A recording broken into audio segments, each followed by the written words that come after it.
राजधानी लखनऊ में एक दलित युवक द्वारा खरीदी गई जमीन पर उन्हीं की सामग्री से कुछ दबंग लोग लगातार निर्माण करवा रहे हैं, जबकि युवक के पास रजिस्ट्री के सारे कागज मौजूद हैं। पूरा मामला राजधानी लखनऊ के कैंट क्षेत्र का है। सहायक पुलिस आयुक्त लखनऊ कैंट और थाना पीजीआई को दिए गए प्रार्थना पत्र के आधार पर युवक ने क्या बताया, आइए देखते हैं रिपोर्ट। सरकार तो आए दिन कब्जाधारी भू माफियाओं पर शिकंजा कसती रहती है। इसके बावजूद भी कुछ ऐसे लोग हैं जो सरकार में रहकर ही अपने से कमज़ोर वर्ग को दबाने की कोशिश करते रहते हैं। उन्हें बिल्कुल डर नहीं है, ना सरकार का है, बस वो किसी भी तरीके से कब्ज़ा करते हैं, लोगों को परेशान करते हैं और ये सिलसिला थमने का नाम नहीं लेता है, बावजूद इसके कि सरकार इस पर बहुत सख्ती दिखाती है। हमारे साथ ऐसा ही एक मामला है लखनऊ की नीलमथा का और आप हमारे साथ हैं। इनका नाम है नितिन कुमार। क्या मामला है पूरा, आप अच्छे से बताइए। मेरा नाम नितिन कुमार है। मैं नीलमथा दुर्गापुरी कॉलोनी का निवासी हूँ। मेरा एक प्लॉट रवतापुर शकूरपुर जो मैंने 2018 में दिनेश सन ऑफ कल्लू से परचेज़ किया था, जो कि कुछ लोगों के माध्यम से लिया था। आज उन्हीं लोगों द्वारा मेरे प्लॉट पर कब्जा किया जा रहा है, जिसमें प्रथम भूमिका विशाल राजपूत और ब्रजमोहन शर्मा पार्षद उर्फ मुकेश शर्मा के द्वारा कब्जा किया जा रहा है। आपने जिनसे लिया था जी जमीन, वही लोग कब्जा कर रहे हैं? वो कब्जा नहीं मैंने लिया था जिनके माध्यम से, वो संजय धानुक के माध्यम से लिया था 2018 में, जिसका मैंने उनको ब्रोकरिंग का कमीशन भी दिया था। इसके बावजूद भी वही स्वयं मिलकर मेरे प्लॉट पर कब्जा कर रहे हैं। इसकी शिकायत मैंने इससे पूर्व 4 नवंबर को एसीपी कैंट में की थी, लेकिन अभी तक उस पर कोई कार्रवाई हुई नहीं है। फिर मैंने महानिदेशक के यहाँ भी एप्लीकेशन ही दी थी और इसके संबंध में मैंने मुख्यमंत्री पोर्टल पे भी अपना शिकायत दर्ज कराई है, लेकिन उस पर भी अभी कोई कितना समय हो गया है ज़मीन लेकर आपको? मेरे को लगभग हो गया है 5 साल 4 साल हो गया है। और कब से ये परेशानी आ रही? ये अभी मैंने प्लॉट बेचा है आलोक सिंह जी को, जो कि आर्मी में है, 21 जून 2022 को। जो कब्जा कर रहा है मेरे प्लॉट पर, उसी के भाई आशु सिंह राजपूत के माध्यम से बेचा था, जिसमें मैंने 4 प्लॉट काटे थे, C1, C2, C3, C4। C1 मैंने 800 स्क्वायर फीट आलोक सिंह जी को बेचा था सन 2022 में। अब आशु सिंह राजपूत के भाई विशाल सिंह राजपूत द्वारा ही मेरे प्लॉट पर कब्जा किया जा रहा है। इससे पहले भी मेरे प्लॉट के पीछे विशाल सिंह राजपूत द्वारा सरिता सिंह के प्लॉट पर भी कब्जा किया जा चुका है। उस पर भी हमने कोर्ट से स्टे ले रखा था, लेकिन स्टे होते हुए पर भी पार्षद की साठगांठ से मिलकर और पीजीआई थाने के कुछ आला अधिकारियों के माध्यम से उसको बेच दिया है। हमने न्यायालय में दे रखा है, लेकिन अभी तक उस पर कोई केस किया हुआ? हाँ, मैंने केस कर रखा है। आप पहले पार्षद के पास गए थे? पार्षद क्यों, उनके करीबी हैं जो कब्जा कर रहे हैं? पार्षद ने मुझे बुलाया था इससे पहले। उन्होंने कहा था कि मुझे प्लॉट पर अगर तुम काम करोगे तो मुझे पैसा चाहिए। मैंने उनको पैसा देने से मना कर दिया था। क्यों पैसा चाहिए भाई? वो कहते हैं कि मेरा इलाका है, अगर तुम्हें काम करना है तो मुझे कमीशन देनी पड़ेगी। इसके बाद जब मैं एसीपी कैंट साहब के यहाँ गया था, तो इन लोग का मेरे को एप्लीकेशन वापस लेने के लिए दबाव बनाने जाने लगा, जिसके संबंध में काफ़ी कॉल मेरे पास आ रही, जिनकी रिकॉर्डिंग तक मेरे पास मौजूद है। डराते धमकाते हैं कि आप कॉल मतलब एप्लीकेशन वापस ले लो, नहीं तो तुम्हारे साथ बहुत गलत होगा। खारिज दाखिल है आपकी ज़मीन? मेरे पास मेरी ज़मीन का दाखिल खारिज है, लेखपाल की रिपोर्ट लग के मेरा दाखिल खारिज चढ़ा हुआ है। 2018 में ही मेरा दाखिल खारिज भी हो गया था, लेकिन अब ये लोग के द्वारा रंगदारी मांगी जा रही है और मेरे प्लाट पे मेरे को काम नहीं करने दिया जा रहा है। आपको क्या लगता है ऐसा क्यों हो रहा है? पहले तो उन्होंने बेच दिया, उसके बाद जिन्होंने बेचा आप कह रहे हैं वही ग्रुप के लोग मिलकर फिर से कब्जा कर रहे हैं, ज़मीन नहीं दे रहे, क्या वजह हो सकती है?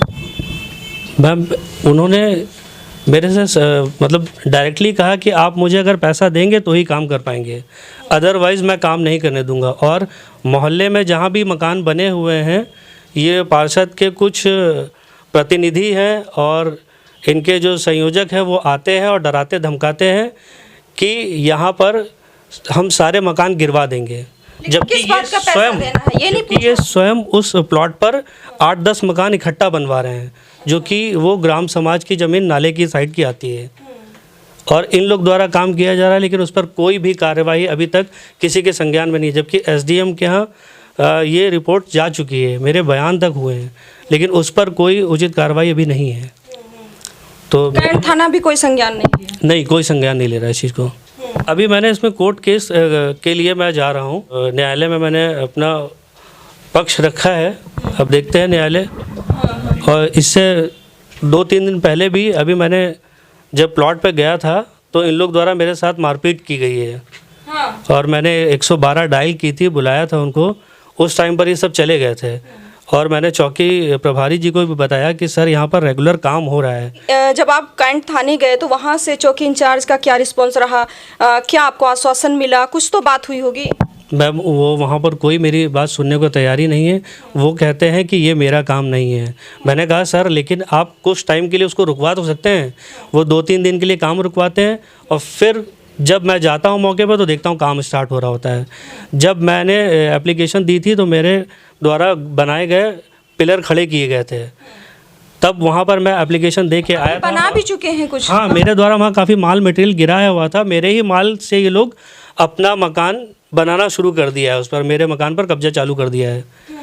और इसकी शिकायत मैंने कई आला अधिकारी को की है, लेकिन अभी तक कोई इसको सुनने में। सीएम पोर्टल पर कोई शिकायत? हाँ, सीएम पोर्टल पे दे रखा है मैम मैंने। वो मतलब एंटी भूमाफिया पे मैंने डाल रखा था और वो अभी प्रकरण उसका चालू है। एसीपी साहब के यहाँ से मेरे को कॉल आई थी और मेरे को बुलाया गया था, मेरे बयान लिए गए थे और एसडीएम साहब के यहाँ वो जा चुके हैं, लेकिन अभी तक उस पर कुछ उचित कार्रवाई हुई नहीं है। और यहाँ पर मकान बनाया जा रहा है? जी। हाँ।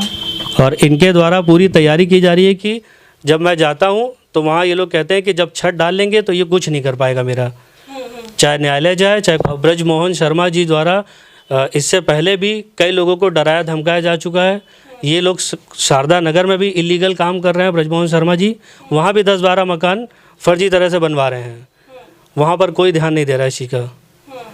अब मेरा इतना पैसा लग चुका है, मैं मतलब एकदम फ्रस्ट्रेट हो चुका हूँ इस चीज़ को लेके। कितने समय से संघर्ष कर रहे हैं इस बात? मैम, ये मेरे को लगभग हो गया है, मैं नवंबर 1st वीक से इस मामले में दौड़ा भागी कर रहा हूँ, लेकिन अभी तक मेरा कुछ हुआ नहीं है इसमें निवारण। अभी भी न्याय की उम्मीद है? हाँ बिल्कुल, मैं अब कोर्ट आखिरी मेरा रास्ता कोर्ट ही है।